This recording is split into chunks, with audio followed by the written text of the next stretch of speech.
शांति। पास 11 जून 2020। प्राप्त मुरली बाप दादा की मधुर साकार महावाक्य। मीठे बच्चे, यह रुद्र ज्ञान यज्ञ स्वयं रुद्र भगवान ने रचा है। इसमें तुम अपना सब कुछ स्वाहा करो, क्योंकि अब घर चलना है। प्रश्न: संगम युग पर कौन सा वंडरफुल खेल चलता है? उत्तर: भगवान के रचे हुए इस यज्ञ में ही असुरों के विघ्न पड़ती है। यो भी संगम पर ही वंडरफुल खेल चलता है। ऐसा यज्ञ फिर सारी कल्पों में नहीं रचा जाता। यह है राजस्य अश्वमेघ यज्ञ। स्वराज्य पाने के लिए इसमें ही विघ्न पड़ते हैं। ओम शांति। तुम कहाँ बैठे हो? इनको स्कूल अथवा यूनिवर्सिटी भी कह सकते हो। विश्वविद्यालय है जिसकी ईश्वरीय ब्रांचेस है। और बाप ने बड़ी बड़ी यूनिवर्सिटी खोली है। शास्त्रों में रुद्र यज्ञ नाम लिख दिया है। इस समय तुम बच्चे जानते हो, शिव बाबा ने ये पाठशाला अथवा यूनिवर्सिटी खोली है। पूछते उस बाप पर आते हैं। यह तो बच्चों की बुद्धि में याद रहना चाहिए। भगवान हमको पढ़ाती है। उनका ये यज्ञ रचा हुआ है। इसका नाम भी बता है, राजस्य अश्वमेघ रुद्र ज्ञान यज्ञ। राजस्य अर्थात स्वराज्य के लिए, अश्वमेघ यह जो कुछ भी देखने में आता है उन सबको स्वाहा कर रही है। शरीर भी स्वाहा हो जाता है। आत्मा तो स्वाहा हो नहीं सकती।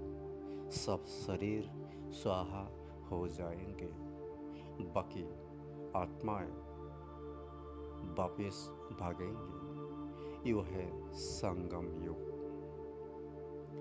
बहुत आत्माएं भागेंगी, बाकी शरीर खत्म हो जाएंगे।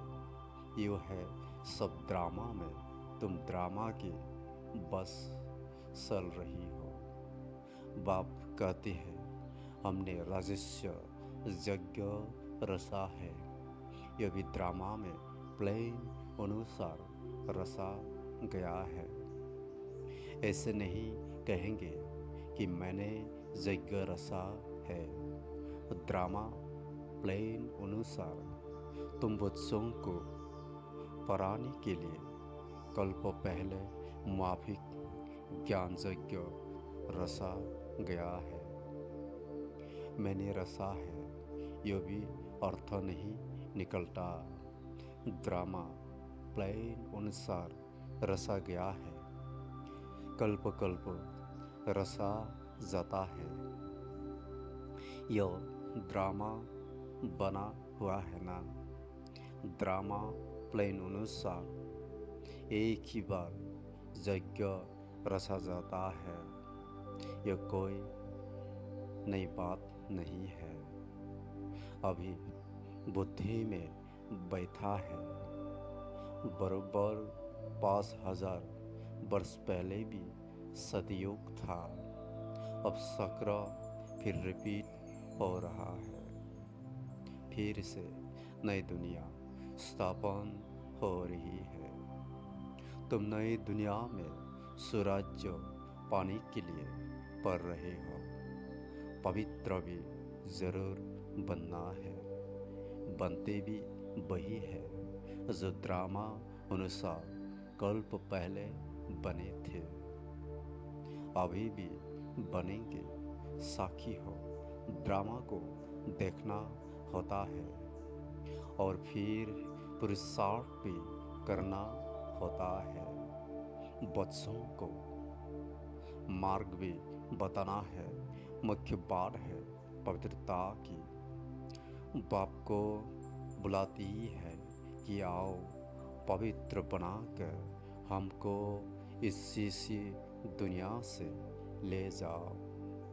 बाप आई ही है घर ले जाने के लिए। बच्चों को पॉइंट्स तो बहुत दी जाती है, मुख्य बात फिर भी बाप कहती है मन मना भव। पावन बनने के लिए बाप को याद करती है। यह भूलना नहीं चाहिए, जितना याद करेंगे उतना फायदा होगा। शॉर्ट रखना चाहिए, नहीं तो फिर पिछाड़ी में फेल हो जाएंगे। बच्चे समझती है हम ही सत प्रधान थे, नंबर 1 पुरुषार्थ अनुसार। जो उस बनती है उनको मेहनत भी जास्ती करनी पड़ेगी, याद में रहना पड़ेगा। यह तो समझती हो, बाकी थोड़ा समय है, फिर सुख के दिन आने हैं। बराबर हमारी 18 सुख के दिन आने हैं। बाप एक ही बार आते हैं, दुख धाम खलास कर अपनी सुख धाम ले चलती है। तुम बच्चे जानती हो अभी हम ईश्वरी परिवार में है, फिर देवी परिवार में जाएंगे। इस समय का ही गायन है, यह संगम ही पुरुषोत्तम उस बनने का युग है। तुम बच्चे जानती हो हमको बेहद का बात पड़ा रही है। फिर आगे चल सन्यासी लोग भी मानेंगे, वो भी समय आएगा ना। अभी तुम्हारा प्रभाव इतना नहीं निकल सकता। अभी राजधानी स्थापन हो रही है, टाइम पड़ा है। पिछाड़ी में यह सन्यासी आदि भी आकर समझेंगे सृष्टि का चक्र कैसे फिरता है। यह नॉलेज कोई में है नहीं, यह भी बच्चे जानती है। पवित्रता पर कितने विघ्न पड़ती है, अबलाओं पर अत्याचार होती है। द्रौपदी ने पुकारा है ना, वास्तव में तुम सब द्रौपदिया सीताएं पार्वतिया हो। याद में रहने से अबलाई कुब्जाई भी बाप से वर्षा पा लेती है। याद में तो रो सकती है ना, भगवान ने आकर यज्ञ रसा है। इसमें कितने विघ्न पड़ती है, अभी भी विघ्न पड़ती रहती है। कन्याओं को जबरदस्ती शादी कराती है, नहीं तो मार कर निकाल देती है। इसलिए पुकारती है, हे पतित पावन आओ, तो जरूर उनको रथ चाहिए जिसमें आकर पावन बनाए।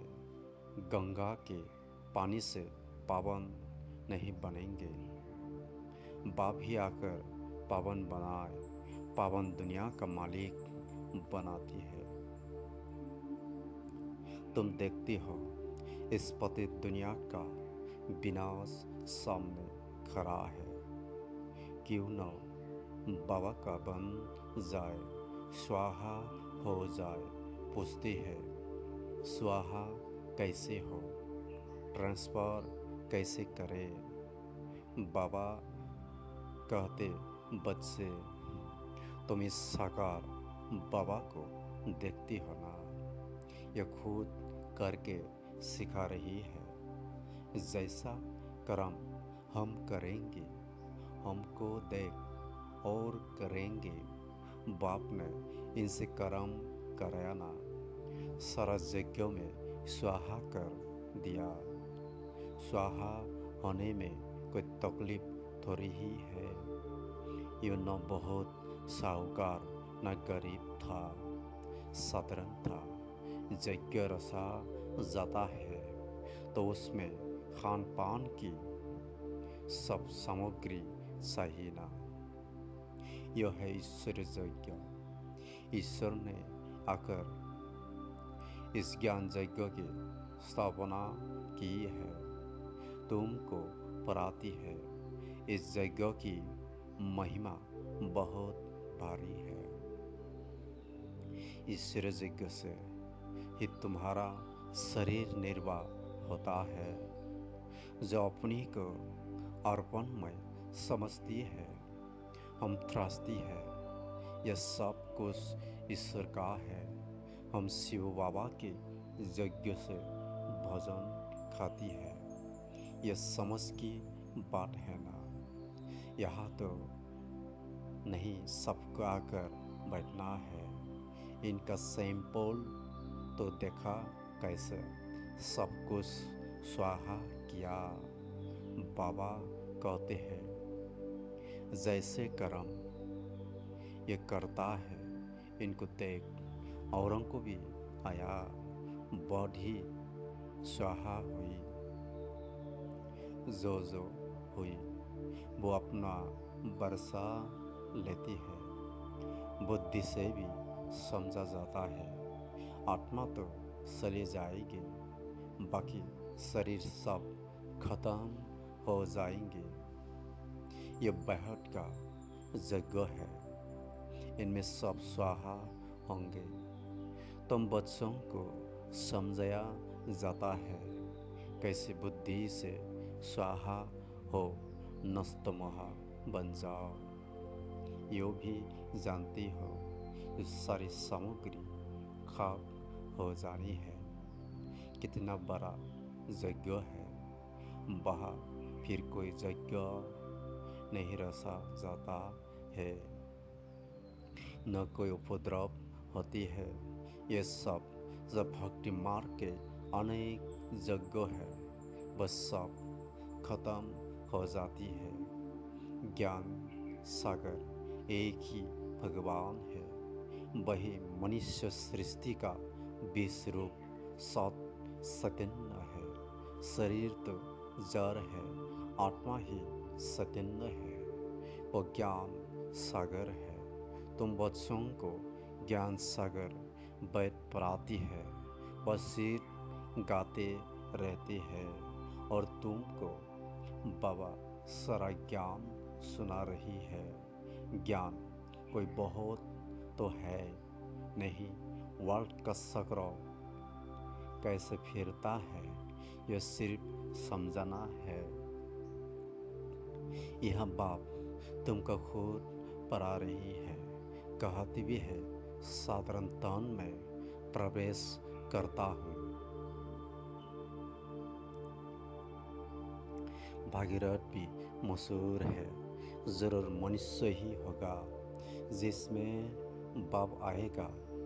उनका एक ही नाम चला आता है, शिव, और सबके नाम बदलते हैं, इनका नाम नहीं बदलता। बाकी भक्ति में अनेक नाम रख दिए हैं। यहाँ तो है ही शिव बाबा, शिव कल्याणकारी कहा जाता है। भगवान ही अगर नई दुनिया स्वर्ग स्थापन करती है तो कल्याणकारी ठहराना। तुम जानती हो भारत में स्वर्ग था, अभी नर्क है, फिर स्वर्ग जरूर होगा। इनको कहा जाता है पुरुषोत्तम संगम युग, जबकि पाप खेविया मन तुमको इस पार से उस पार ले जाती है। यो है पुरानी दुख की दुनिया, फिर जरूर नई दुनिया होगी। ड्रामा अनुसार जिसके लिए तुम अभी पुरुषार्थ करती हो, बाप की याद है घड़ी घड़ी भूल जाती है। इसमें है मेहनत, बाकी तुमसे जो भी कर्म हुई उनकी सजा कर्म भोग के रूप में भोगनी ही पड़ती है। कर्म भोग अंत तक भोगना ही है, उसमें माफ़ी नहीं मिल सकती है। ऐसे नहीं बाबा क्षमा करो, कुछ भी नहीं। ड्रामा अनुसार सब होता है, क्षमा आदि होती ही नहीं। हिसाब किताब सुख तो करना ही है। तमो प्रधान से सतो प्रधान बनना है। इसके लिए श्रीमत भी मिलती है। श्री श्री शिव बाबा की श्रीमत से तुम श्री बनती हो। उस देवस बाप तुमको ओस बनाती है।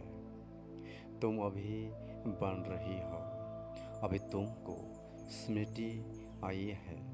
बाबा कल्प कल्प आकर हमको पढ़ाती है। आधा कल्प उनकी प्रारब्ध मिलती है। सृष्टि चक्र कैसे फिरता है, उस नॉलेज की दरकार नहीं रहती। कल्प कल्प एक ही बार आकर बतलाती है कि यह सृष्टि का चक्र कैसे फिरता है। तुम्हारा काम है पढ़ना और पवित्र बनना, युग में रहना है।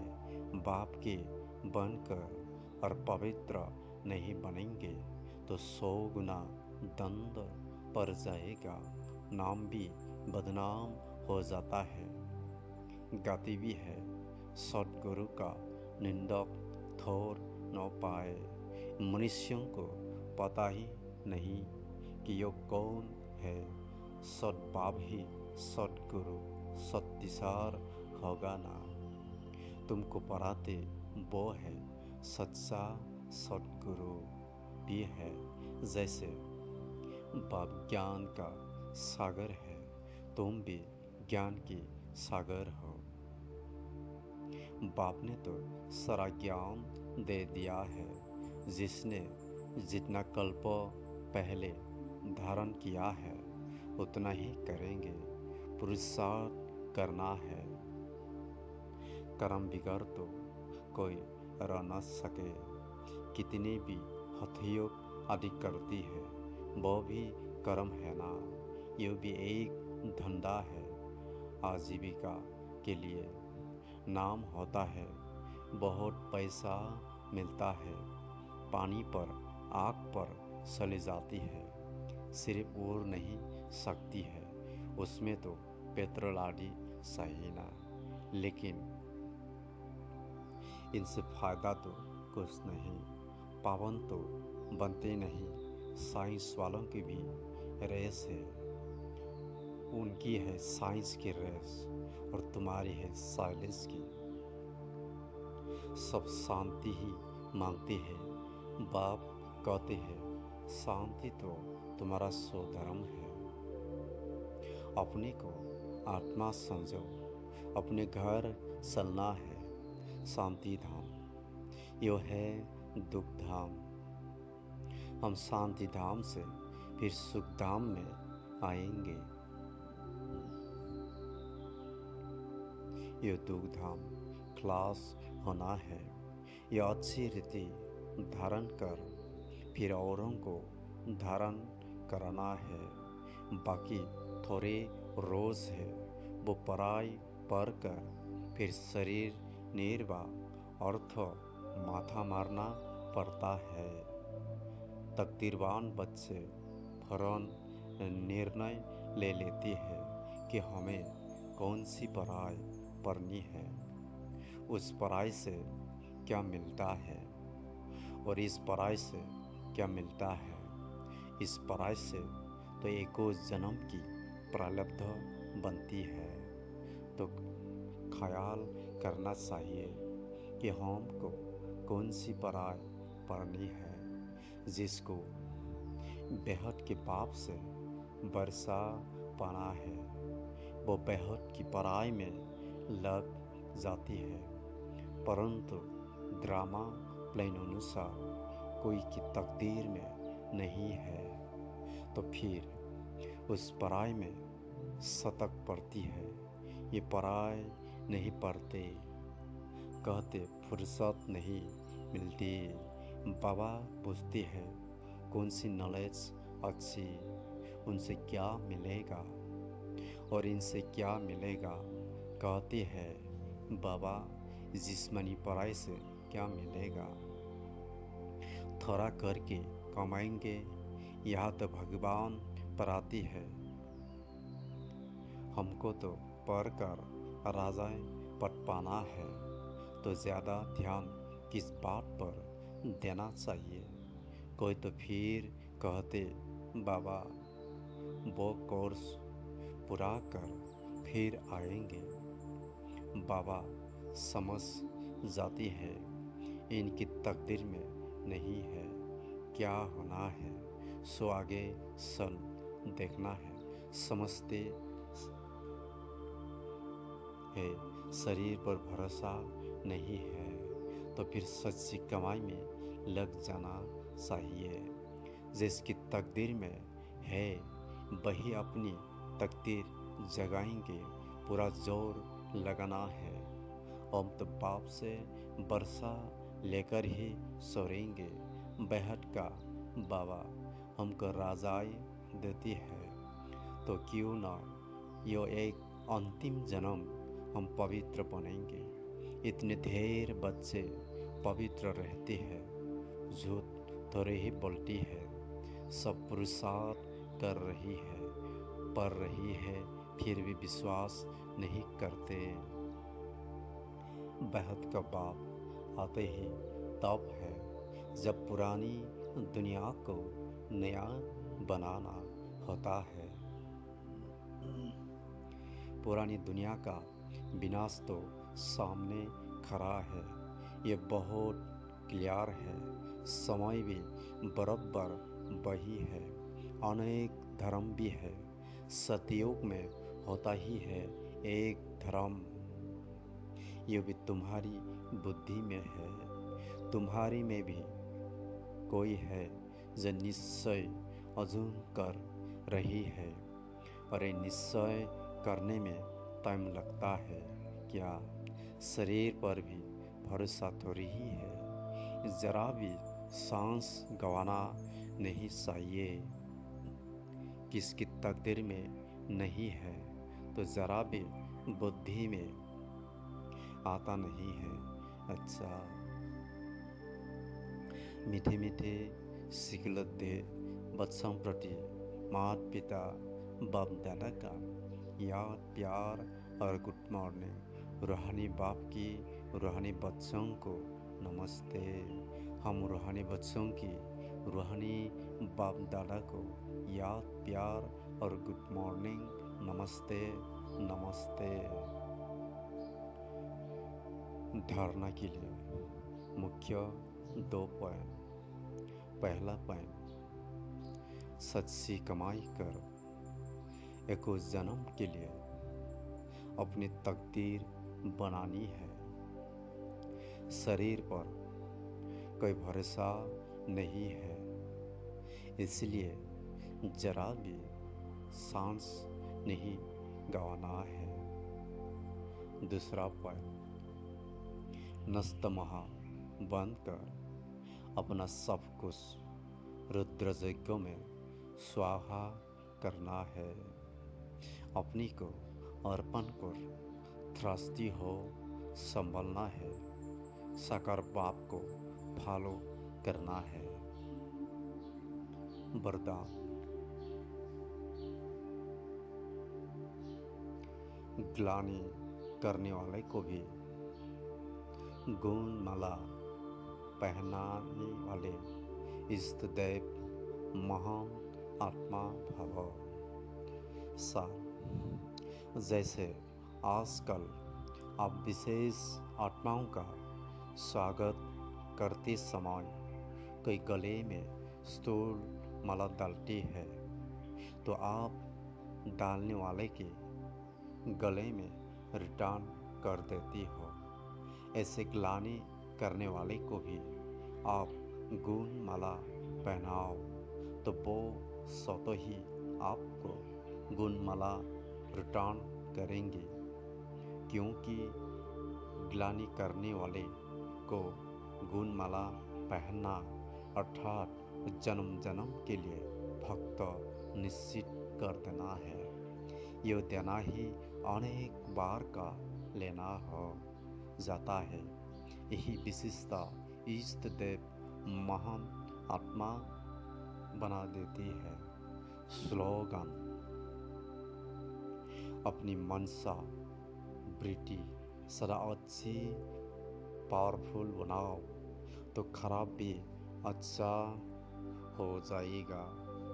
ओम शांति।